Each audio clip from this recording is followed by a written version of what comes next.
Hello, Brovs. We're back with Trousered Apes.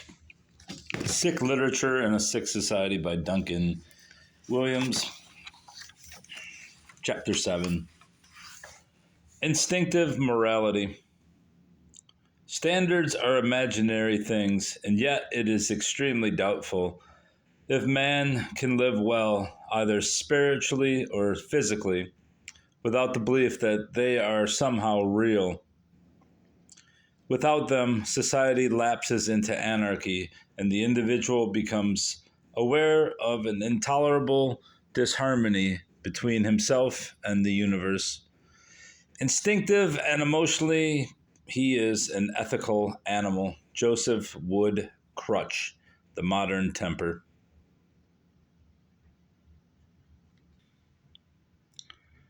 Before proceeding further, an investigation into the sources of the theory of an absurd universe is necessary, since much of contemporary thought is the direct or indirect result of such a cosmic view. The modern avant-garde sees the absurd as an end in itself, a negation which it is impossible to negate, a spiritual and intellectual cul-de-sac from which there is no exit. For Albert Camus, however, it was essentially a beginning.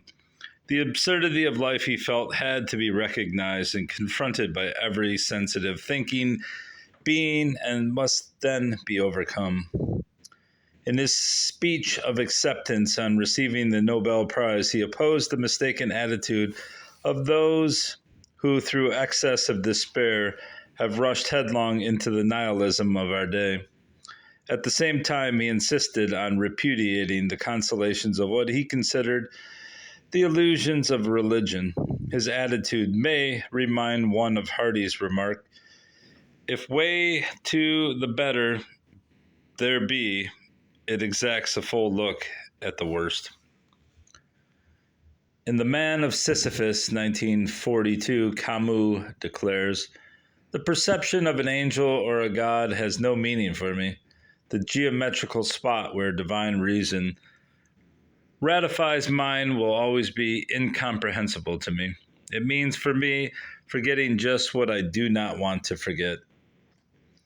The same essay opens with the challenging and uncompromising statement that there is but one truly serious philosophical problem, and that is suicide.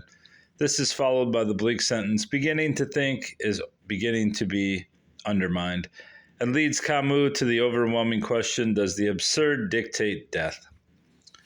When Camus wrote this, he was too innocent to recognize the dangers inherent in philosophy attenuating itself until it becomes a mere game. Later, he came to the conclusion that only a short step separates Nietzsche from Nazism. Trying to get that glare out of there, but it's failing. There we go. Just totally erase it.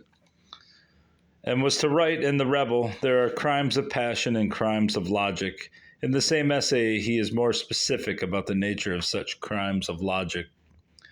Philosophy secularizes the idea, but tyrants appear who soon secularize the philosophies that give them the right to do so. The danger of abstract philosophical speculation, epitomized by Schopenhauer extolling the virtues of suicide while seated at a well-set table, cracking nuts and drinking wine, and of abstract literary theory and practice have already been discussed. Let us now examine Camus' reason for espousing the absurd. Bearing in mind that he stressed that his attitude towards the subject was provisional and was not to be taken as necessarily his final view, there are, it would appear, 5 possible sources from which a realization of the absurdity of life may arise. Firstly, it can emerge from a sudden appreciation of the pointlessness and futility of our daily activities. Rising, streetcar, 4 hours in the office, or the factory meal. Streetcar, 4 hours of work, meal, sleep, and Monday, Tuesday, Wednesday, Thursday, Friday, and Saturday according to the same rhythm. But one day the why arises and everything begins in that weariness, tinged with amazement. He admits that there is nothing original in these observations, and in fact, they are, in essence, a restatement of views held by many early writers. Eliot's proof-rock, for example, states, I have known them all already, known them all, have known the evenings, mornings, afternoons. I have measured out my life with coffee spoons. It is significant, however, that both the Eliot of proof-rock and Camus are at complete variance with the thought expressed by John Keble in a hymn written in 1822.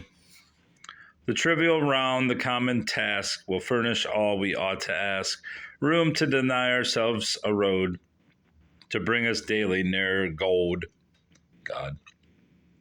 The two attitudes displayed here are yet another manifestation of the swing from self-denial to self-fulfillment, which I see as the dominant trend of our age. They also reflect the dilemma of contemporary life, a life which may be described as having tempo but no rhythm.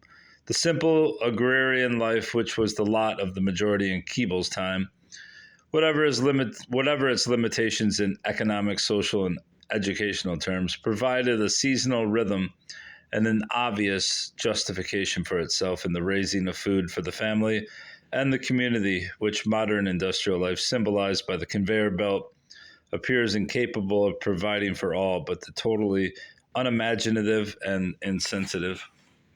The second source of the realization of the absurd arises when we cease to live in the future and face the now of our existence. A day comes when a man notices or says that he is 30. Thus, he asserts his youth, but simultaneously, he situates himself in relation to time. He admits that he stands at a certain point on a curve that he acknowledges having to travel to its end. He belongs to time. Again, the lack of originality in no way detracts from the truth of Camus' statement. Writers such as Catullus, Marvell, Herrick, Donne, and in our own time Heidegger and Dylan Thomas have all expressed the same horror at the conquering hand of time and the inevitability of death. The tragedy of man is that intellectually he is aware of the relentless passage of time, and yet is impotent to affect its course in any way. The coach rolls on, some stoically accepting the fact, others screaming hysterically, still others stifling the knowledge in drink or drugs or sex, while a dwindling minority continues to nurse a hope that at their journey's end they will find the green sward of eternal consolation. Camus rejected the last two of these attitudes, conscious hedonism and traditional religion, and embraced the stoical approach, the heart-rending and marvelous wager of the absurd, as he termed it. The third source of the absurd, according to Camus, lies in man's sense of alienation from the external, natural world. At the heart of all beauty lies something inhuman, and these hills, the softness of the sky, the outline of these trees, at this very minute lose the illusory meaning with which we had clothed them. Henceforth, more remote than a lost paradise, the denseness and that strangeness of the world is the absurd. This might appear to be merely a restatement of Wordsworth, but yet I know, wherever I go, that there hath passed away a glory from the earth, a statement which is followed by the agonizing questions, whither has fled the visionary gleam? Where is it now, the glory and the dream?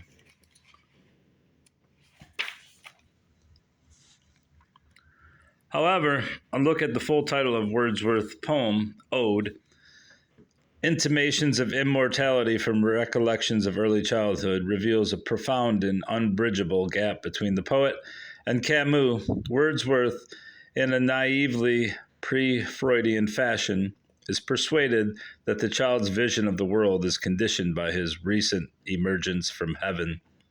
Trailing clouds of glory, the child sees this world through the eyes of a heavenly visitant. Soon this vision becomes less intense, and the earth loses its splendor and glory, which are not innate in it, but are rather a reflection of the splendor and the glory of the child's fresh, unblunted sensibilities. The poem concludes, however, on an optimistic note, with Wordsworth consoling himself for his sense of alienation from the natural external world with the thought that since he once knew immortality before this life, a fact of which he is persuaded by his memories of childhood, he is therefore guaranteed to return to a similar immortal existence after death. This is yet another example of the determination of romantics, almost in spite of themselves, to make sense of the world. It would appear that the first three sources of the absurd, which Camus propounds, are common to most sensitive, thoughtful persons and can therefore be deemed to possess a certain validity. The fourth, however, seems arbitrary and suggests that Camus is determined to espouse the absurd, even if he obtains it with a zeal which itself borders upon the absurd. At certain moments of lucidity, he writes, the mechanical aspect of their men's gestures, their meaningless pantomime makes silly everything that surrounds them. A man is talking on the telephone behind the glass partition. You cannot hear him, but you see his incomprehensible dumb show. You wonder why he is alive. This incalculable tumble before the image of what we are, this nausea, is also the absurd. Now, surely there is an illogicality here. Moments of lucidity cannot coexist with an artificial stifling of one of the senses, in this case, hearing. One has only to imagine that the inaudible telephone user is summoning assistance for a wife in labor to see that the absurdity is in the mind of the observer, and not in the pantomime of the observed, whose actions may be far from meaningless. Recalling the notoriously erroneous descriptions of an elephant given by the three blind men, would Camus term their findings the result of moments of lucidity, or would he concede them to be totally false? After his examination of the sources of the absurd, the fifth death is really an elaboration of the second. Camus does admit that in judging the world absurd, he has been too hasty. The absurd is not in man, nor in the world, but in their presence together. This is perhaps the most important statement in Sisyphus, and provides us with a clue to a possible means of escape from the intellectual impasse which an acceptance of an absurd world imposes. In his essay on man, having confronted the same apparent unintelligibility of the cosmos, Pope, under the influence of Newtonian physics, declared the universe to be a mighty maze, but not without a plan, and placed the inability to understand the infinite in the finite mind of man. 'Tis but a part we see, and not a whole. Here we have yet another major difference between the neoclassical outlook and our own. Modern man is no longer so easily persuaded that his mind is finite. His scientific and technological progress have been so astonishingly rapid that he cannot readily admit that there are areas of human endeavor, such as metaphysics, theology, and philosophy, which remain at best speculative. Does religious faith entail, as Camus supposes, the sacrifice required by Saint Ignatius Loyola? The sacrifice of the intellect. Let us profit from Camus' error in supposing that moments of lucidity can coexist with the deliberate stifling of one of the human senses, and let us imagine a large group of deaf people attempting to listen to and understand a lecturer without the help of lip reading or a hearing aid, despite the fact that they may feel a wild longing for clarity. The words of the lecturer, no matter how brilliant and lucid as he may be, will be totally unintelligible to this particular audience. It is not more probable that man is similarly devoid of some necessary additional sixth sense, the lack of which precludes an understanding of the purpose of the universe and of life, than that these phenomena are totally and frivolously devoid of any meaning. The absurdity in Camus' fourth example lay not in the object observed, but in the inability of the observer to understand what he was witnessing because of a situational deficiency. Man, according to Pope, is only a being darkly wise. And this is an essential belief in both classical and Hebraic thought. Plato declared that God as an idea of being, and not man, is the measure of all things. And when the Lord out of the whirlwind rebuked Job, it was in terms that stressed man's presumption at attempting to understand his infinite purpose. Where wast thou when I laid the foundations of the earth? Declare if thou hast understanding. Who hath laid the measures thereof, if thou knowest? Or who hath stretched the line upon it? So long as these questions remain unanswered, some words of Pascal will remain relevant. To be mistaken in believing that the Christian religion is true is no great loss to anyone, but how dreadful to be mistaken in believing it to be false. A cat or other domestic pet, or a cat or other domestic pet may be induced to focus its eyes upon a newspaper picture of other cats, a mirror, or upon some object which might reasonably be expected to arouse his interest. The result is invariably disappointing. The cat may look at the picture, but it obviously does not see it in a human sense. It exhibits no interest whatsoever. Does this mean the picture has no message, that it is a meaningless and absurd, or is it not simply that the cat is physically incapable of finding any meaning in it because of some innate deficiency in its sensory apparatus? And may not man be similarly myopic when he contemplates the cosmos, yet through pride refuse to admit this possibility?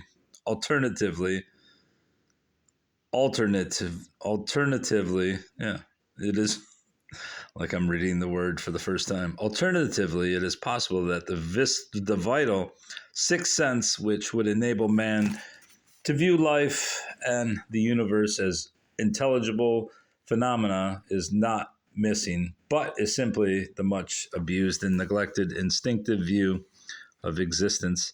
The question, does the absurd dictate death, has possibly less immediate relevance than the question, does the absurd dictate that one must live an absurd life, purposeless, unjudgeable, amoral? Theoretically, it would seem as though it must, except that man instinctively rebels against such a concept of futility. Rebels. Certainly in Camus' case, whenever logic collided with his instinctive morality, it was always logic that was jettisoned in spite of his logic of the absurd.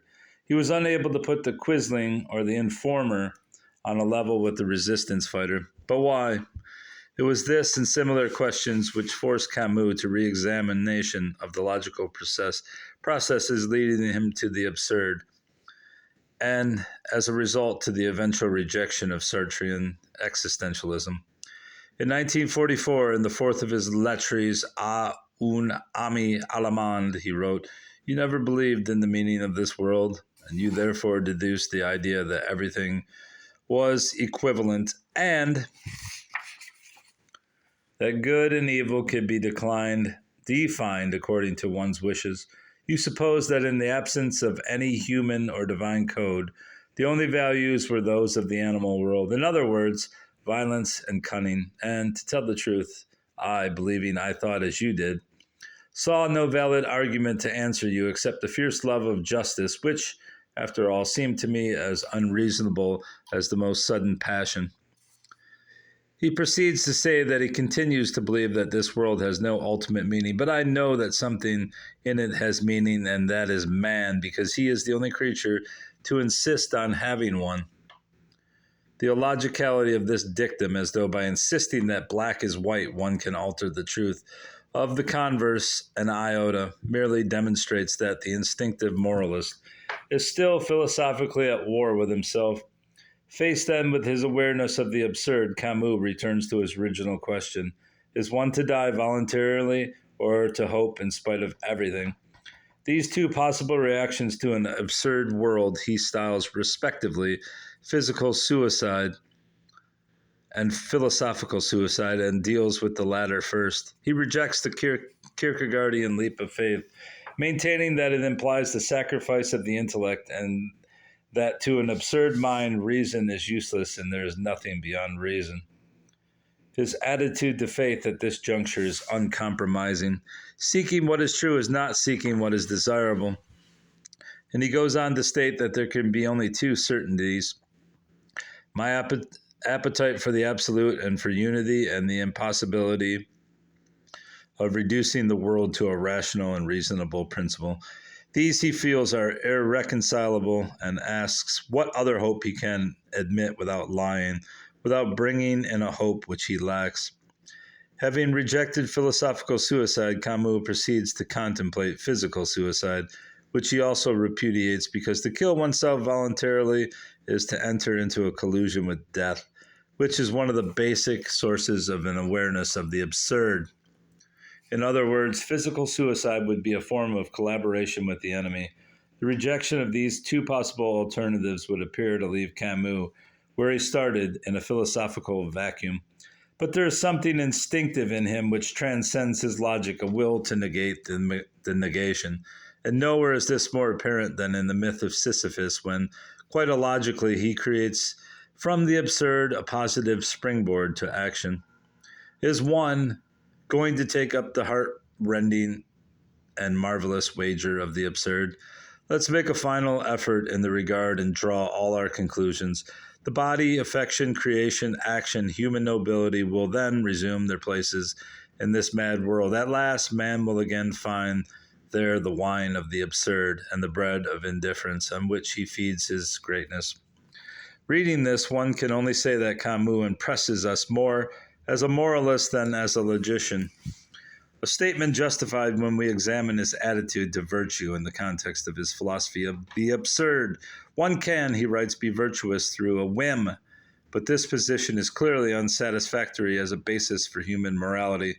One can equally well liquidate 8 million Jews through a whim, betray one's comrades to the enemy, impose a totalitarian regime, commit any form of atrocity through a whim, and this is simply the road to amorality and nihilism. If morality is dependent upon a whim, then it can shift and change from day to day, and even from second to second. It is surely significant that Camus did not apply the moral and social implications of the absurd to his own daily life. And here one may draw a useful comparison between his and the Raskolnikovian mentality exemplified in its extreme form by Jarry. The latter also recognized the absurdity of life, but a victim of abstract intellectualism, attempted and indeed succeeded in modeling his own life upon the incoherence and chaos which he believed surrounded him. Camus confronts the same sources of incoherence and despair, but stoically declines to capitulate to them. And we will stop there because we only have... How many pages do we have left there? In this chapter. It's quite a few, actually. And we're not going to make it. 32, so what's that? 8 more pages. 9 pages. We're not going to make it, so we're going to stop here.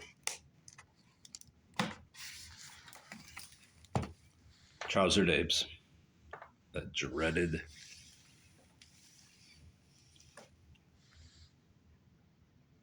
Goodbye, bruv.